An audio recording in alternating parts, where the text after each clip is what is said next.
a fan of the Dragon Ball Super card game? If so, check out QueenCityGaming.com for sealed product, singles, and more. Just use promo code MafubaJar-10 to save 10% off your order every time. Welcome back to Mafuba Jar. We've been sealed away for another awesome deck profile. Now today, I'm kind of going back to an old favorite. I'm going to show you guys my Goku Black deck profile. Yes, I know we have a bunch of new stuff out right now and all that good stuff. And normally, I'm all about the here, now, new stuff to profile. But for whatever reason it is, I just always find myself gravitating back to Goku Black. But like, this leader is actually what made me want to get into the game in the first place, because huge Goku Black fanboy. For those of you who did not already know by my cosplay, my playmat, all that stuff, I'm a huge Goku Black fan. And when I found out about the game first, it was on its first set Union Force, I was like, I'll keep an eye on it, but let me see how it goes on later on. Then the next set was released at, I believe it was a Comic-Con, and then we got the Goku Black mechanic revealed. And I'm like, yes. So did what I could to get the cards I needed for Goku Black, and yeah, this is the leader from Union Force, and it did see a little bit of competitive play at its time, but while definitely not a tier meta deck now, it could definitely be a surprise deck that a lot of people won't really know what to do against it. So let me go ahead and describe the leader and explain to you the strategy. So his skill is an activate main once per turn. If you have 2 or more blue energy, choose a card from your life and place it in your energy area. And at the end of that turn, choose one of your energy and place it in the drop area. So he's like the original Super Saiyan 3 almost, to where he takes life and places it as energy. So on your second turn, you could have 3 energy and so on and so forth. Like, it's another energy for the turn, which is really, really cool. He awakens at 4 life by drawing 2 cards. This was before we had the untapping 2. My goodness, if this leader could just restand 2 energy as it's awakening, oh my goodness, it would be amazing. And this is his awakened side. Bringer of Despair. His permanent is during your turn, if you have 2 or less life, this card gains 5,000 and double strike.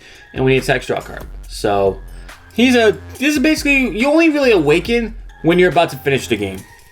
Like, this is one of those rare leaders to where you want to hold off awakening as much as possible, because everything you're going to do is on this side right here. Now, the whole thing with Goku Black now is complete patience. Like, just be patient and calculate your stuff. So, like, you don't want to just go off randomly attacking right away. Matter of fact, you just want to starve your opponent for cards. You don't want to give them too many cards by attacking them. And you want to defend yourself when possible too, because the more hits you avoid taking, the more life you have to use as energy. So that's the main point with that leader. And let's get into the deck. First off here, going to be running 4 copies of the Hellas Super Combo. This is the Super Combo we're going to be using for this deck here. Because if your leader is a God or a Universe 2 and your life's at 4 or less, you pitch a card and draw 2 cards and it gains 10k. So this is basically the God Super Combo card, or this could be for the Ribrian leader. Oh, that was rich. But no, this is the God Super Combo card. Yeah. So it's really, really cool. We got this in the Ultimate box. So definitely not really much of a replacement for it. Even though we've gotten new blue Super Combo cards, this I still feel is the best one for gods, such as Beerus, Goku Black, Zamasu. Anything that's a god really will definitely be taking advantage of this. So that's the Super Combo we're running.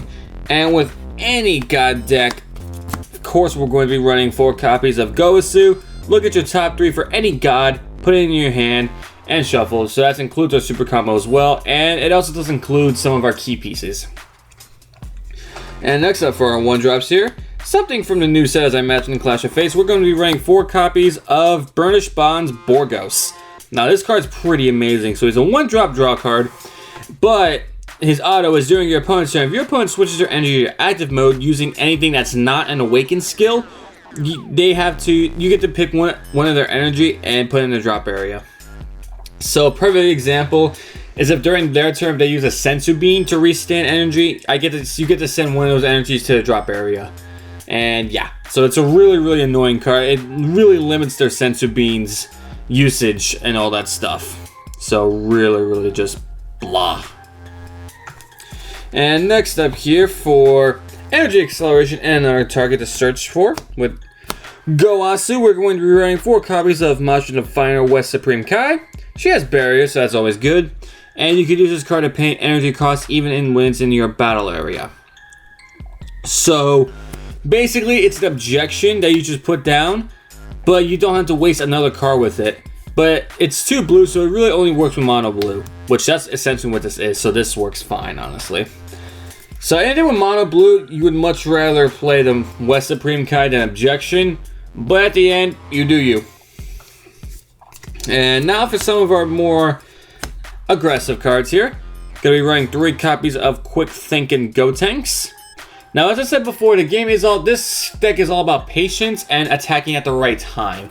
This is one of those cards that's completely fine to attack with because it's critical. So if they want to block it, that's fine. That's cards they have to get rid of. And if it goes through, it's a critical, so they're not gaining anything.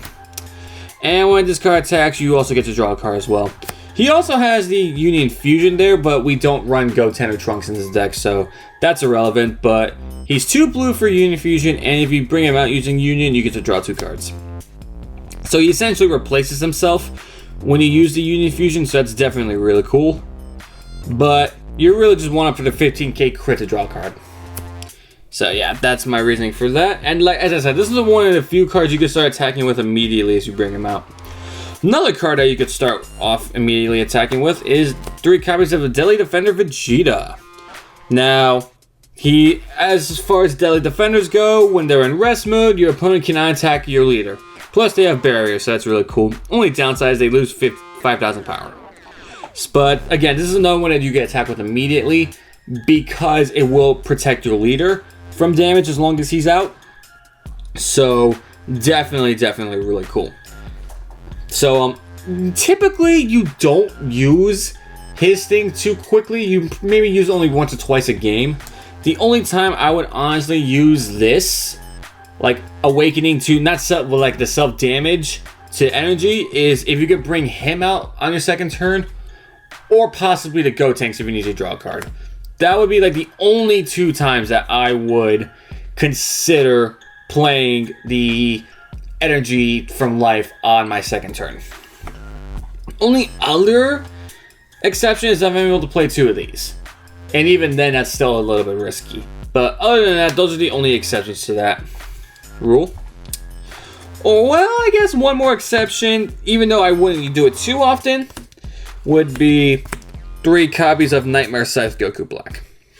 It's got barrier, and his auto is when you play this card, if you lead a card Zamasu or Goku Black, you get to play 2 shadow tokens onto the field.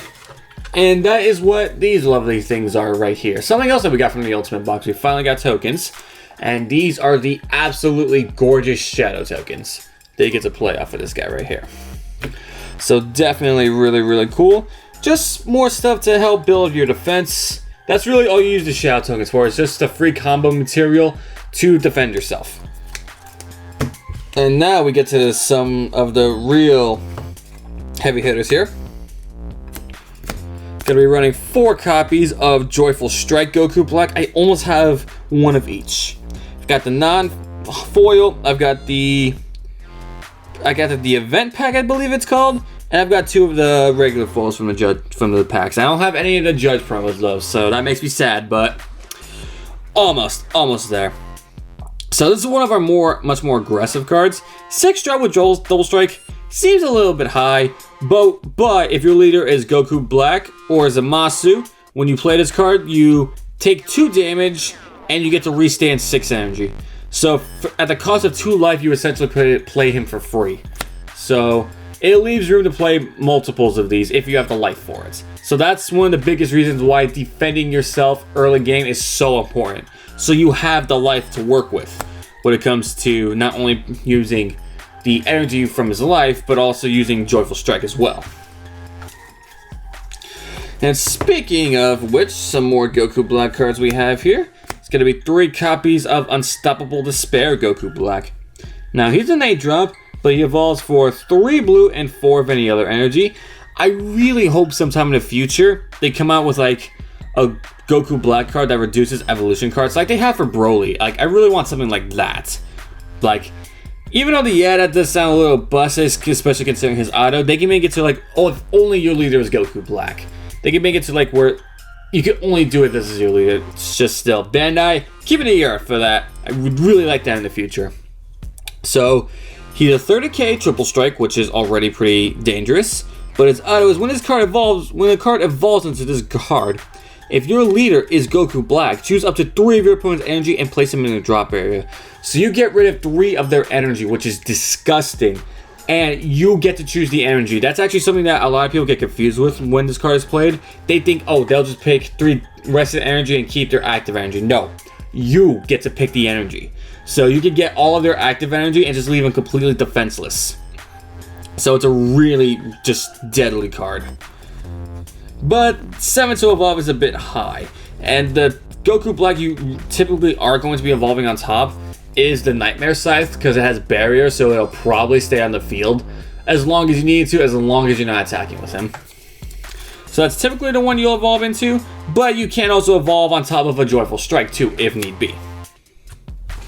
And last up for my battle cards, I do run a small Gogeta engine in here. I run 2 copies of Ultimate Fusion Gogeta and 2 copies of Gogeta Hero Revived. Now, both are very good cards in their own right. 5 drops of Double Strike. You need Fusion, but we're not going to worry about that because we don't run those cards in here. And the auto is a Sparking 5, which, even though we don't have any burst or milling, we do actually fill up our drop barrier kind of quickly. When you play this card, you draw 2 cards and you choose up to 2 of your opponent's battle cards to place them at the bottom of their deck in any order.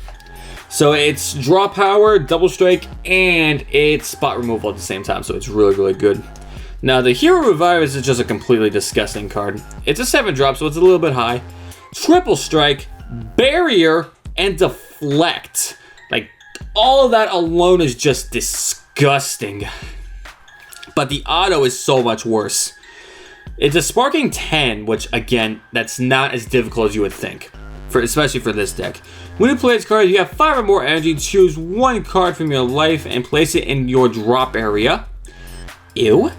And your opponent shuffles all the cards in their hand to the deck, then draws 3 cards. So it's essentially, most of the time we'll leave them utterly defenseless and gets a triple strike. So it's just really, really bad. So it's another thing you can do once you have 7 energy. If you don't have the Unstoppable Despair play going for you, you could also use this one as well, because this is still extremely dangerous in its own right. Or if you play your energy right, if you do your energy and life right, you could do 1 or 2 Joyful Strikes and then go into this guy right here. So again, that's highly situational, but if you're playing everything right, it's something that you could do, and it's really, really fun to do. And now for our extra cards. We are going to be running 2 copies of Mina's Keely Zone. Now, counterplay cards hurt us immensely. And this is a 0 cost. You send 3 cards from your drop area to the warp, draw a card, and your opponent may not activate counterplay cards for the duration of a turn. Like, that's all really, really good. Because other than our Hero Revive Gogeta, which has Deflect, everything else we have will die instantly to a Cold Bloodlust, Crusher Ball even, or even the new Preemptive Strike that we got from Clash of Fates. So for green, we have to watch out for now. So it's always been yellow you've had to watch out for counterplays. Now we have to watch out for green as well. So you definitely want these. I almost considered putting 3 in here, but you don't really play them until late game. So 2's been working for me so far. But if you want 3, you go right ahead. As I said, I almost actually ran 3 in here myself. Alright, next up, we have, of course, 4 copies of Senzu. Even though, yes, Borgos is a thing now, and we do have to be a little bit careful with Senzu, it's still just too powerful not to run. Besides, as I said, we're being more patient than anything, so you don't really need Senzu most of the time to, like, extend your plays until the end game. Beginning to really more for your Deadly Defender, just to have him get back that 5,000 that he lost. So you put him back at a 20 base for the turn is the main reason for the Senzu, so just to make it harder for our opponent to knock him out. And our last cards here are going to be our negates. We've got, of course, our 4 copies of Whis' Coercion. Negate the attack, then restand energy, so it's basically a free negate. And we have 4 copies of Dimension Magic. Yes, we're actually running 8 negates in this deck. That seems very, very high, I know, but for a deck like this, you need all the defense that you can get. So Dimension Magic's one of the negates that we got from Miraculous Revival. It is a counterattack, of course. if your leader card's blue, you negate the attack, then you switch up to 2 of your blue energy into active mode. So it works the same way as a Sensu Bean, but again, you do have to be a little bit careful with that because, once again, Borgos. Same thing with Whis as well. Gotta be careful with them, but it's not the biggest deal in the world, honestly. And the permanent is a Sparking 5. You can activate this card's counter skill from your hand by adding a card from your life to your hand instead of playing its energy cost. So you're doing a lot of things with your life here. Like, your life is like your biggest resource with this deck. So you have to be really, really careful on how it's spent up. And with that, that's going to conclude it for my Goku Black deck profile. As I said, guys, it's one of my personal favorites of all time, and I'm always just gravitating back to this at one time or another, even with new stuff coming out. Like, I just love it so much. It's so much fun. Like, you'll have a blast with this out of locals, I guarantee you guys. Like, I always do. Anytime I'm playing with Goku Black, like, even if I'm just at a small tournament or just hanging out with friends playing, like, I always have the most fun when I'm playing this deck here. So, if you guys like this deck profile, be sure to leave a like, comment, and subscribe to the channel for more Dragon Ball content. Definitely not going to want to miss anything we have coming out for you guys, so stick around for that. And with that, I hope you all have a fantastic day, and you've been released.